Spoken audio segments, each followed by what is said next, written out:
اعوذ باللہ من الشیطان الرجیم بسم اللہ الرحمن الرحیم۔ السلام علیکم ورحمۃ اللہ وبرکاتہ۔ اسٹوڈنٹس، آج کا ہمارا لیکچر ہوگا سورہ النحل کی آیت نمبر 12، 13 اور 14 کا ترجمہ اور مختصر تشریح۔ تو شروع کرتے ہیں۔ بسم اللہ الرحمن الرحیم۔ وَسَخَّرَ لَكُمُ اللَّيْلَ وَالنَّهَارَ وَالشَّمْسَ وَالْقَمَرَ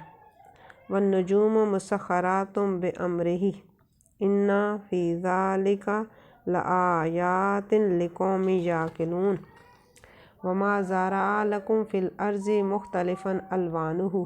إِنَّ فِي ذَلِكَ لَآيَاتٍ لِقَوْمٍ يَذَّكَّرُونَ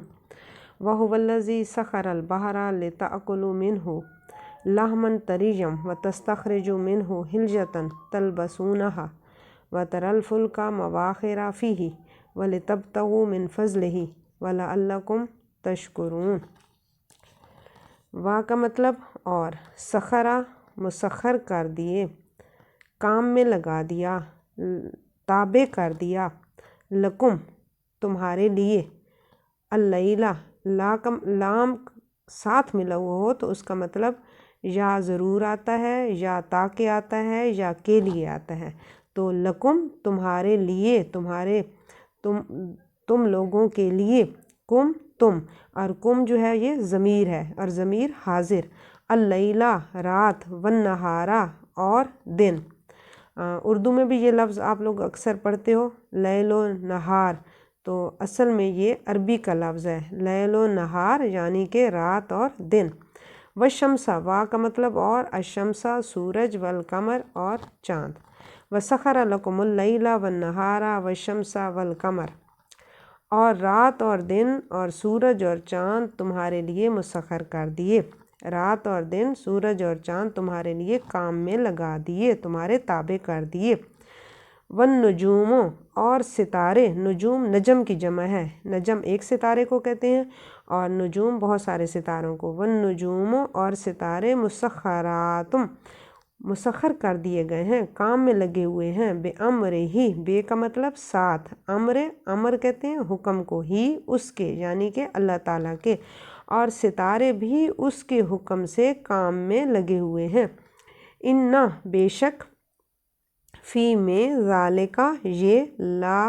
لآیاتن، اب یہ لام بھی آیات کے ساتھ ملا ہوا ہے تو اس کا مطلب ہے ضرور، آیاتن نشانیاں، ضرور نشانیاں ہیں، لقومن، اب یہ لام بھی قوم کے ساتھ ملا ہوا ہے تو لے کا مطلب کے لیے اور قوم کا مطلب قوم یعنی کہ لوگوں کے لیے۔ یعقلون جو عقل رکھتے ہیں، عاقلہ عقل رکھتے ہیں۔ بے شک، ان فی ذالک لآیات لقوم یعقلون، بے شک اس میں ان لوگوں کے لیے ضرور نشانیاں ہیں جو عقل سے کام لیتے ہیں، جو عقل رکھتے ہیں، جو سمجھ رکھتے ہیں۔ وَمَا زَرَعَ لَكُمْ فِي الْأَرْضِ مُخْتَلِفًا أَلْوَانُهُ، وا کا مطلب اور، ما کا مطلب جو، زرع پیدا کیا، لکم تمہارے لیے، فی میں، الارض زمین میں، مختلفاً مختلف، اب یہ مختلف یہ بھی آپ لوگ اردو میں اس لفظ کو بھی استعمال کرتے ہو اور یہ بھی عربی کا لفظ ہے، مختلفاً مختلف۔ الوان لون کی جمع ہے اور لون رنگ کو کہتے ہیں، مختلف رنگتیں۔ وما زرع لکم فی الارض، اور جو چیزیں تمہارے واسطے زمین میں پیدا کیں، مختلفاً الوانہ ان کے رنگ مختلف ہیں، ان کی رنگتیں مختلف ہیں، یا وہ انواع و اقسام میں مختلف ہیں، مختلف انواع و اقسام کی ہیں۔ اگر رنگت کے لحاظ سے دیکھا جائے تب بھی بہت رنگوں کی چیزیں اس کائنات میں پھیلی ہوئی ہیں، اور اگر انواع و اقسام کے لحاظ سے دیکھا جائے تو تب بھی انواع و اقسام کے لحاظ سے بھی بہت مختلف قسم کی چیزیں ہیں۔ تو دونوں مفہوم ہو سکتے ہیں کہ اللہ تعالیٰ نے جو چیزیں تمہارے واسطے زمین میں پیدا کی ہیں یا زمین میں کثرت سے پھیلا دی ہیں، وہ رنگت کے لحاظ سے بھی مختلف ہیں، ان کی رنگتیں بھی بہت مختلف ہیں اور ان کی انواع و اقسام بھی مختلف ہیں، جو بھی مفہوم لگایا جا سکتا ہے۔ اِنَّ فِي ذَلِكَ لَآیَاتٍ لِقَوْمٍ یَذَّکَّرُونَ، اِنَّ بے شک، فی میں، ذَلِكَ یہ، لآیاتن ضرور نشانیاں ہیں، لقوم قوم کے لیے یا لوگوں کے لیے، یذکرون جو نصیحت حاصل کرتے ہیں، جو دھیان دیتے ہیں، جو توجہ رکھتے ہیں یا توجہ کرتے ہیں۔ بے شک اس میں بھی ان لوگوں کے لیے نشانیاں ہیں جو نصیحت حاصل کرتے ہیں۔ اب پچھلی آیت میں تھا بے شک ان لوگوں کے لیے نشانیاں ہیں جو سمجھ سے کام لیتے ہیں، جو عقل رکھتے ہیں، اور اس میں ہے کہ جو نصیحت حاصل کرتے ہیں ان کے لیے نشانیاں ہیں۔ اور تیسری آیت ہے وَهُوَ الَّذِي سَخَرَ الْبَحْرَ، وا کا مطلب اور، ہوا کا مطلب وہ، الَّذِي جو یا جس نے، اور وہی ہے جس نے، یعنی کہ وہی ذات ہے، وہی اللہ تعالیٰ ہے جس نے سخرا مسخر کیا، تابع کیا، البحر سمندر، لِتَأْكُلُوا تاکہ تم کھاؤ، منہ اس سے، لحمن طریًّا، لحمن گوشت کو کہتے ہیں، طریًّا تازہ، تاکہ تم اس سے تازہ گوشت کھاؤ۔ اب سمندر سے جو تازہ گوشت کھاتے ہیں اس سے مراد مچھلی کا گوشت ہے۔ وَتَسْتَخْرِجُوا، اور تستخرجو تم نکالو، اس منہ اس سے، من کا مطلب سے اور ہو کا مطلب اس سے، یعنی کہ اس سمندر سے نکالو۔ ایک تو اس سمندر سے لحمن طریًّا تازہ گوشت نکالو، تازہ گوشت کھاؤ، اور دوسرا اس سمندر سے نکالو ہلیتاً، ہلیہ زیور کو کہتے ہیں۔ ویسے ہلیہ کا جو لفظی مطلب ہے وہ زینت کے ہیں، یعنی کہ ایک خوبصورتی کے ہیں، خوبصورت کر دینے کے، زینت کی چیزیں یعنی کہ خوبصورت کرنے کی جو چیزیں ہیں، اور اس سے مراد وہی موتی، ہیرے، جواہرات جو سمندر سے نکلتے ہیں۔ اور تلبسونہا، تلبسونہا جن کو تم پہنتے ہو، تلبسونہا جن کو تم پہنتے ہو۔ اب اس کا جو مادہ ہے وہ ہے لابسا، اور اسی سے لباس نکلا ہے، تو جن کو تم پہنتے ہو۔ وَهُوَ الَّذِي سَخَرَ الْبَحْرَ، وہی ہے جس نے سمندر کو مسخر کیا، وہی اللہ ہے جس نے سمندر کو مسخر کیا، لِتَأْكُلُوا مِنْهُ لَحْمًا طَرِيًّا تاکہ تم اس سے تازہ گوشت کھاؤ، وَتَسْتَخْرِجُوا مِنْهُ حِلْيَةً اور اس سے تم زیور نکالو، تلبسونہا جس کو تم پہنتے ہو، وَتَرَى الْفُلْكَ اور ترا تو دیکھتا ہے، الفلکا کشتیوں کو، مواخرہ چیرتی ہوئی چلتی ہیں، فیہ اس میں یعنی کہ سمندر میں پانی کو چیرتی ہوئی چلتی جاتی ہیں، وَلِتَبْتَغُوا اور لے تاکہ تبتغوا تم تلاش کرو، من سے فضل ہی اس کا فضل، تاکہ تم اس کے فضل سے تلاش کرو، مطلب کیا ہے تاکہ تم اس کے فضل سے رزق تلاش کرو، وَلَعَلَّكُمْ اور لَعَلَّہ تاکہ بھی مطلب ہوتا ہے اور ہو سکتا بھی ہے،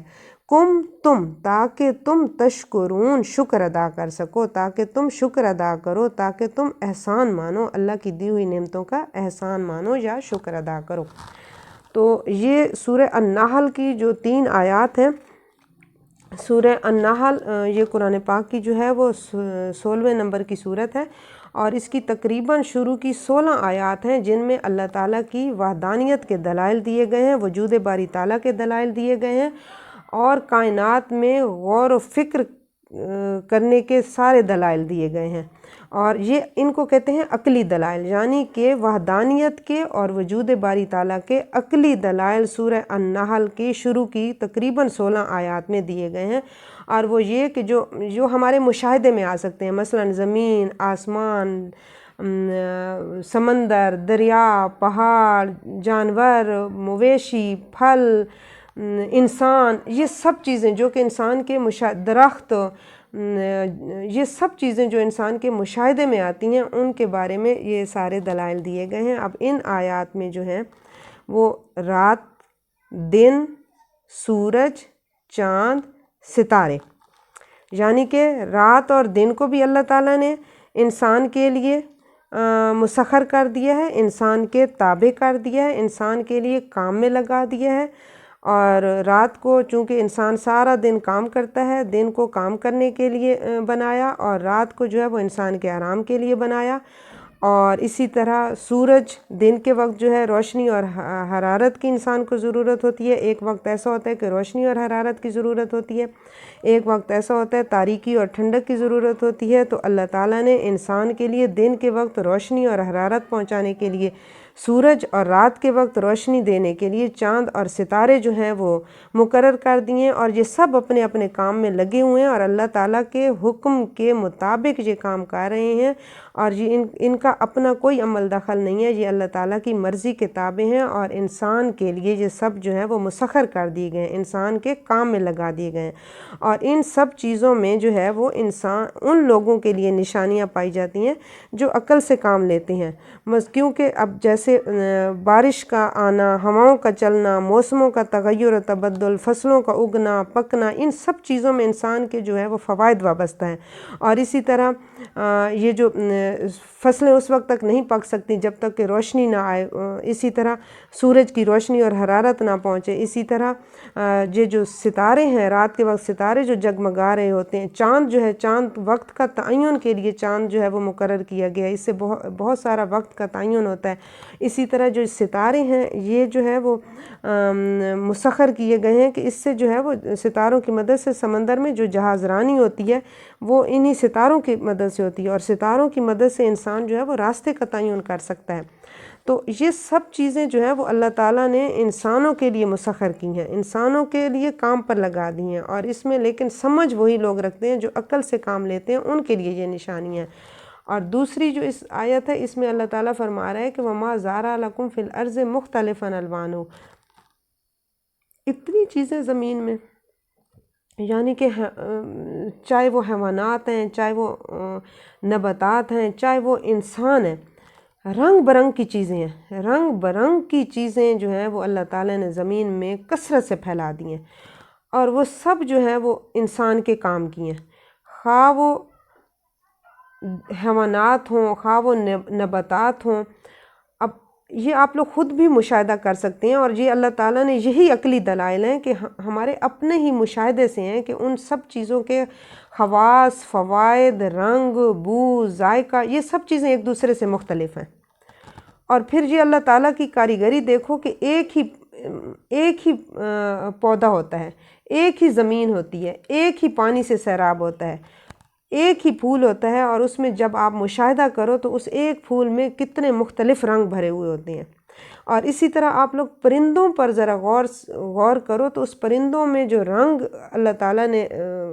رنگوں کا امتزاج ڈال دیا ہے وہ کیا ہی خوبصورت کاریگری ہے۔ تبھی تو قرآن پاک میں فرمایا ہے کہ سن اللہ الذی اتقن کل شیء، کہ کاریگری اللہ تعالیٰ کی ہے جس نے کیا ہی خوبصورت چیزوں کو بنایا ہے۔ تو یہ اس کائنات میں ہم دیکھ لیں کہ ہر انسان جو ہے وہ انسان ہے، وہ ہیں تو انسان، سب کی 2 آنکھیں ہیں، 1 ناک ہے، 2 کان ہیں، 2 ہاتھ ہیں، 2 پاؤں ہیں، لیکن سب جو ہیں وہ ایک دوسرے سے دیکھنے میں جو ہے وہ مختلف ہیں، رنگ بھی مختلف ہیں۔ تو دنیا میں اس کائنات میں جو ہے اللہ تعالیٰ نے مختلف رنگوں کی اور انواع و اقسام کی چیزیں جو ہے پھیلا دی ہیں، اور پھر فرمایا کہ اِنَّ فِي ذَلِكَ لَآیَاتً لِقَوْمٍ یَذَکَّرُونَ، صرف نصیحت حاصل کرنے والوں کے لیے اس میں نشانیاں، یعنی کہ نشانیاں تو جا بجا پھیلی ہوئی ہیں، لیکن نصیحت کون پکڑتا ہے، دھیان کون دیتا ہے، توجہ کون دیتا ہے، وہ چند ہے۔ اور اسی طرح پھر جو تیسری چیز زمین، آسمان، یہ سب چیزیں انسان کے لیے مسخر کر دی ہیں، اور اب زمین کے نیچے یہ جو سمندر ہے، اور سمندر جو ہے تقریباً زمین کے جو تقریباً 3/4 حصے پر پھیلے ہوئے ہیں، یہ جو سمندر اور دریا ہیں یہ سطح زمین کے تقریباً 3/4 حصے پر پھیلے ہوئے ہیں، تو یہ بھی اللہ تعالیٰ نے انسان کے لیے مسخر کر دی ہیں۔ اور اس کے لیے اللہ تعالیٰ نے اب اس سمندر کے فوائد جو ہے اسی ایک آیت میں جو ہے وہ کتنے فوائد بتا دیے ہیں۔ پہلا فائدہ تو یہ بتا دیا کہ اس کا جو ہے وہ تازہ گوشت تم نکال کر کھا سکتے ہو، یعنی کہ مچھلیاں جو ہے اسی وقت تم مچھلیاں نکالو اور اسی وقت جو ہے وہ تازہ گوشت بغیر جراثیم کے تم وہ گوشت جو ہے وہ کھا سکتے ہو۔ اور اس سے اب یہ بھی مراد ہے کہ یعنی کہ جیسے اللہ فرما رہا ہے نا کہ لِتَأْكُلُوا مِنْهُ لَحْمًا طَرِيًّا، کہ تم اس سے تازہ گوشت کھاؤ، تو اس سے مطلب یہ ہے کہ مچھلی کو تازہ گوشت قرار دینے سے اس طرف اشارہ اب پایا جاتا ہے کہ دوسرے جانوروں کی طرح اس کو ذبح نہیں کیا جاتا، یہ بغیر ذبح کیے ہی مچھلی جو ہے وہ حلال ہوتی ہے۔ اور دوسرا فائدہ اس میں یہ بتایا گیا ہے کہ وَتَسْتَخْرِجُ مِنْهُ حِلْيَةً، اسی سمندر سے ہی تم جو ہے وہ کیا نکالتے ہو، زیور نکالتے ہو، موتی،